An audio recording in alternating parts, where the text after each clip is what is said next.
ఇక్కడ నా మిల్కోడు ration rice తింటున్నాడనమాట. చూడండి తన ఎక్స్‌ప్రెషన్ ఎంత బావుందో అనేది.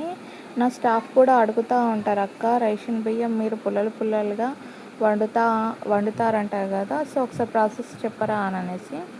ఫస్ట్ 1 గ్లాస్ ఆఫ్ రైస్‌కి 3 గ్లాసెస్ ఆఫ్ వాటర్ తీసుకోవాలన్నమాట. తీసుకున్న తర్వాత అందులో half spoon oil, half spoon salt, నేను ఇక్కడ పింక్ సాల్ట్ తీసుకున్నాను. పింక్ సాల్ట్ హాఫ్ స్పూన్ వేసుకున్న తర్వాత ఆ వాటర్ని చాలా బాయిల్ అవ్వనియాలి. బాగా మరగనిచ్చిన తర్వాత అందులో మనం 1 అవర్ బిఫోరే నానబెట్టుకోవాలి రైస్. నానబెట్టుకున్న రైస్ని మనం మరుగుతున్న వాటర్లో వేసుకొని టోటల్ వేసుకోవాలన్నమాట. వేసుకున్న తర్వాత దాన్ని వంపుకోవాలి. కొంచెం పుల్లగా అంటే రైస్ అనేది ఇట్లా విప్పుతున్నదనమాట. విప్పిన తర్వాత మీరు వంపుకున్నారనుకోండి,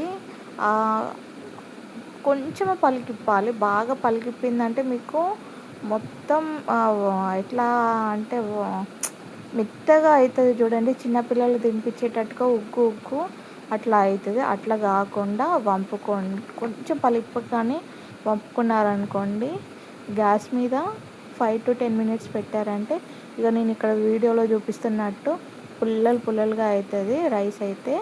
ఒకసారి మీరు కూడా ఇట్లా ట్రై చేసి చూడండి. కంపల్సరీ మీకు కూడా ఎట్లా అనంటే మనం సన్న బియ్యం ఎట్లా తింటామో అట్లనే వస్తుంది. మీకు ఇది నచ్చితే లైక్ అండ్ సబ్స్క్రైబ్.